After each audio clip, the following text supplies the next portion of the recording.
Hello, my name is Bruce Armstrong. I am a volunteer with the Senior Computer Tech Center in Longmont, Colorado.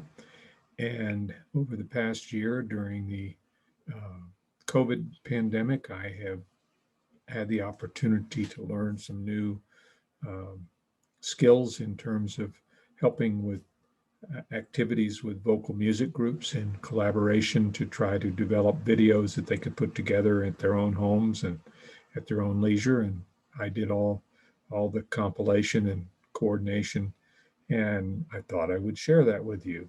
Now, this is going to be a process of um, several uh, tools to do this. So, giving you just a little bit of an overview, I use a free app called MuseScore that I've used in the past for creating music parts and music scores and that sort of thing. It's a relatively uh, complex and useful tool, and I will demonstrate some of the basic use of MuseScore and how you can do things with it. We'll try to go through creating a score and how you, when you get done with the score, how you can create individual parts that you can distribute out to your vocalists to use as a track with some sort of a metronome or click track on the back so that they can get their everything in sync with each other. Then I will go through a few steps of recording individual vocal videos or audios, and its case may be in some cases it may just be an audio. That deploys using the camera app on most devices, whether it's a computer or a mobile device. Sometimes you can use the Zoom app or some other recording mechanism, and I'll go into some of the more advanced home studio recording things that I've used in the past. Then comes the task of uploading and sharing those files. They tend to be extremely large, depending upon the length of the musical composition. For say a 3 or 4 minute vocal composition, it's going to be about a half a gigabyte.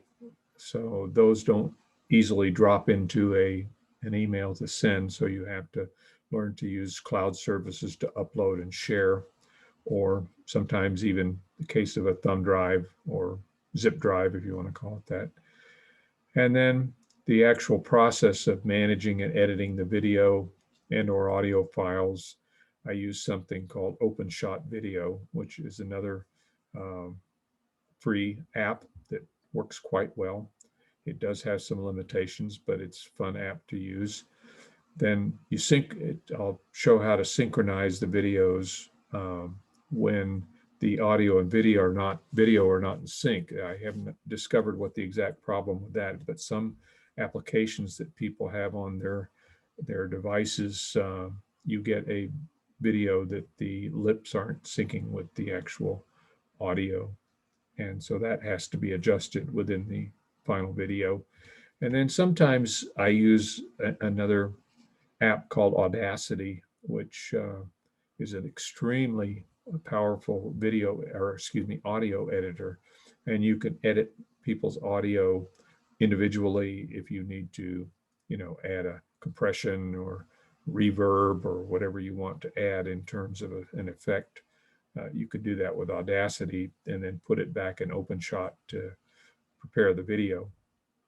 And then show you how to take the OpenShot video screen. You can take and put everyone's image from their video on the screen. You can place them in a static way, or if you're really into playing around with it, you can have them fade in and fade out and that sort of things, which is kind of a clever thing that you can do with the videos. But I'm going to just demonstrate the basic static version.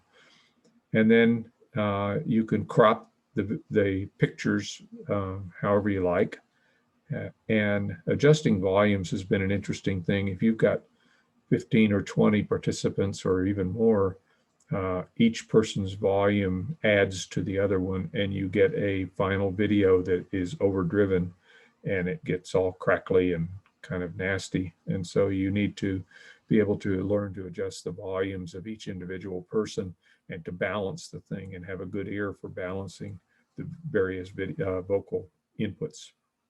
And then you finalize the video output, and that's just the using the OpenShot export facility or capability to send it out to an MP4 file. And it's a pretty good process, and it seems to work pretty well for us here. And so that's kind of what we're going to go through. And I'm going to have individual videos for each part of this, so you can watch a little 5-minute video of each one as you go through.